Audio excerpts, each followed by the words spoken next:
कभी कभार दुनियादारी सीख लेना भी आपके लिए बहुत फ़ायदेमंद होता है, क्योंकि ये दुनिया है ना, ये बस अपना इंटरेस्ट देखती है। इसको दूसरों के फ़ायदे या नुकसान की बिल्कुल परवाह नहीं होती। तो आजकल के मुआशरे में सर्वाइवल के लिए बहुत ज़रूरी है कि हम थोड़ी बहुत दुनियादारी भी सीख लें। देखिए, दुनियादारी सीख लेने का हरगिज़ ये मतलब नहीं कि हमें बहुत बड़े वाले चालाक बनना है, बहुत बड़े वाले होशियार बनना है, बल्कि इसका मतलब ये है कि हमें ऐसे चालाक लोगों की दुनिया में स्मार्ट, समझदार, सियाने कैसे बनना है। यानी जैसी सिचुएशन हो ना, हमें ख़ुद को उसके हिसाब से ढाल लेना है।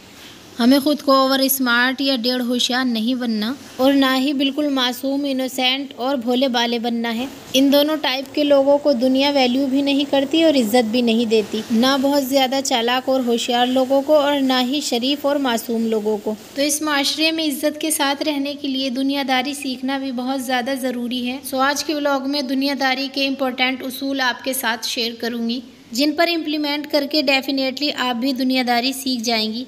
तो चलिए वीडियो स्टार्ट करते हैं। अस्सलाम वालेकुम। तो कैसे हैं आप सब? उम्मीद करती हूँ इंशाल्लाह आप सब खैरियत से होंगे। तो मैं झाड़ू पोछा और घर की क्लीनिंग करने के बाद मैं फ़्रेश होकर आ गई हूँ अब खाना बनाने के लिए। तो खाने में मैं बना रही हूँ शिमला मिर्च आलू का सालन, और बाहर बहुत तेज़ वाली बारिश हो रही है, आपको शोर भी सुनाई दे रहा होगा। तो खाना बनाऊँगी, खाना बनाने के बाद नमाज़ पढ़ूँगी, नमाज के बाद थोड़े से मेरे कपड़े धोए थे मैंने, धूप में पड़े हुए हैं, तो उनको लेकर आऊँगी। चलिए इन काम के साथ साथ चलते हैं अपनी वीडियो की तरफ। और जब मैं वॉइस ओवर कर रही थी, इतनी तेज़ वाली बारिश हुई थी, बहुत तेज़ वाली, आप देख सकते हैं।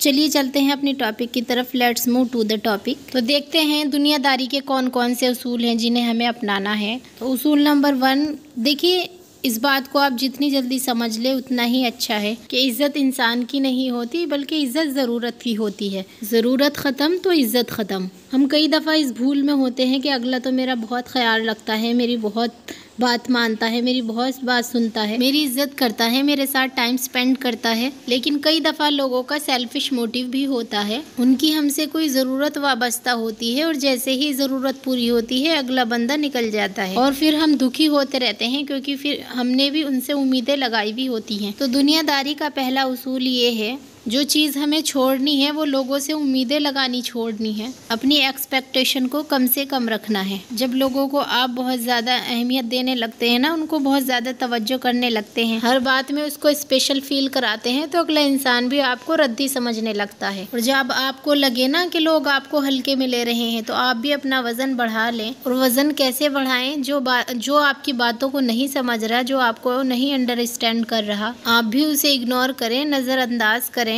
आप क्यों किसी के पीछे भागें? आप किसी से लेकर तो नहीं खा रहे, आपको कोई खाने को तो नहीं दे रहा। अगर किसी ने आपको देखकर दरवाजा बंद कर लिया है, तो आप भी दरवाजा उनको देखकर बंद कर लें। कुंडी दोनों साइड्स पर होती है। अपने आप को कभी कमतर ना समझे और दूसरों के चक्कर में आकर अपने आप के साथ गलत ना करें। खुद को वैल्यूएबल समझें। देखिए, अगर सोने या गोल्ड के 100 टुकड़े भी कर देना, तो उसका हर टुकड़ा अपनी जगह कीमती होता है। आप भी वैसे ही हैं। आपकी भी अपनी पहचान, अपनी वैल्यू है। कभी भी किसी के कहने की वजह से या किसी के सोचने की वजह से अपना आप को कमतर ना समझें। अपनी वैल्यू बनाकर रखें, और अपनी वैल्यू बनाने के लिए हमेशा कदर उसी की करें जो कदर आपकी करे। जब हम ज़रूरत से ज़्यादा किसी की गुलामी करते हैं ना, तो असल में अपनी ही इज्जत की नीलामी होती है। Second point is financially independence, यानी फाइनेंशियली इंडिपेंडेंट होने की कोशिश करें। देखिए, पैसा सब कुछ नहीं होता, लेकिन बहुत कुछ होता है। यानी पैसे की कमी ज़िंदगी को मुश्किल बना देती है। तो किसी पर डिपेंडेंट ना हो, किसी पर बोझ ना बने, बल्कि ख़ुद को मजबूत बनाने की कोशिश करें। कहा जाता है कि फाइनेंशियली फ्रीडम यानी माली आज़ादी ही सुकून की ज़िंदगी की ज़मानत होती है, और ये बात काफ़ी हद तक सही भी है। तो इसीलिए अपने आप को मजबूत बनाएं, खुददार बनाएं, दूसरों के कंधों पे रखकर बंदूक ना चलाएं। और ये दूसरा कोई भी हो सकता है, आपके माँ बाप, आपकी औलाद, या आपके शौहर, आपके ख़ानदान वाले, कोई भी हो सकते हैं। इसके अलावा अपने रोज़मर्रा के खर्चों और अपनी इनकम में एक बैलेंस रखें। गैर ज़रूरी चीज़ों पर पैसा ज़ाया ना करें।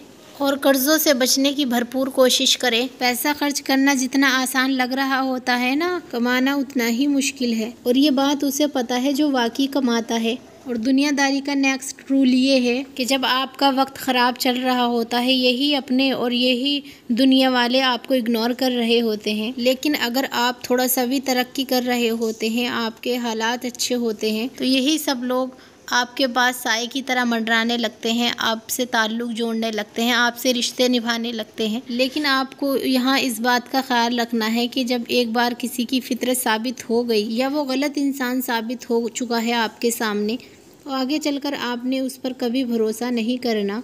देखिए, इस दुनिया में हर शख्स ही आपका खैर ख्वाह नहीं होता, तो इसीलिए ताल्लुकात में मोहतात रहें और हर किसी पर अंधा एतमाद ना करें। नेक्स्ट रूल इज़, तो दुनियादारी का नेक्स्ट रूल ये है कि यानी लोगों को पहचान ले। हमें लोगों को पहचानना ही नहीं आता, हम सबको अच्छा समझ लेते हैं, सब पर ही ट्रस्ट कर लेते हैं। दुनियादारी का एक इम्पोर्टेंट उसूल ये भी है कि किसी को जानने में जल्दबाजी ना करें, क्योंकि आजकल के दौर में तो तकरीबन हर इंसान ही शराफत का लिबादा ओढ़े हुए है। वो अंदर से कुछ है और बाहर से कुछ है। तो हर किसी पर ब्लाइंड फेथ कायम कर लेना बहुत गलत है, और बहुत कम लोग ऐसे होते हैं जो आपको समझते हैं, आपकी फीलिंग्स, आपके एहसासात और आपकी बात को समझते हैं। तो ऐसे लोगों को तलाश करें जो वाकई आपकी आवाज़ से ही समझ जाएं आपको कोई मसला है या आप परेशान हैं। इवन जब आप उससे फ़ोन पर भी बात करें तो वो आपसे पूछे कि क्या बात हुआ, कोई मसला है क्या, यानी उसको आपकी फीलिंग्स का फ़ौरन एहसास हो जाए। जो वाकई आपके साथ मुखलिस और खालिस होते हैं उनको ढूंढें और उनसे ताल्लुकात बनाकर रखें, उनसे रिश्ते रखें अच्छे से। साथ ही साथ मतलब प्रस्त लोगों को भी पहचानें।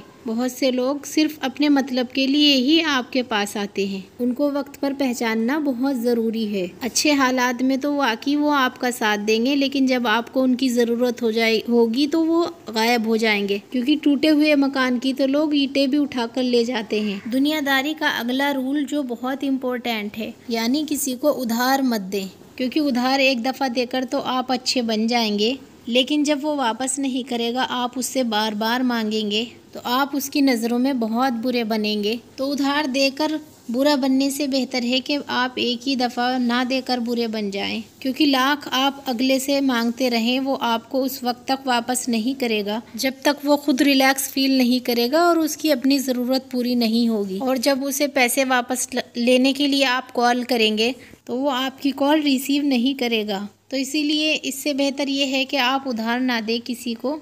इससे आपके ताल्लुकात बेहतर नहीं होंगे बल्कि और ज़्यादा बिगड़ेंगे। और जो आपका खैर ख्वाह होगा, आपके साथ मुखलिस होगा, तो उसे आपको कहने की या मदद मांगने की ज़रूरत ही नहीं पड़ेगी, क्योंकि उसे पहले ही आपके हालात का पता होगा और वो आपकी मदद करने की हर मुमकिन कोशिश करेगा। हाँ, उसको इतने पैसे ज़रूर दे कि उसकी मदद हो सके और वापसी की उम्मीद ना रखें। इतने पैसे दें कि अगर वो आपको वापस ना करे तो आपको कोई ज़्यादा मुश्किल ना हो, लेकिन ख़ुद को मुश्किल में डाल के और बर्डनाइज करके किसी को उधार मत दें, क्योंकि जब आपको पैसे या आपको उधार लेने की बारी होगी तो अगला आपको पहचानेगा भी नहीं। वो आपके आगे आगे होगा और आप उसके पीछे पीछे होंगे अपने पैसे मांगने के लिए।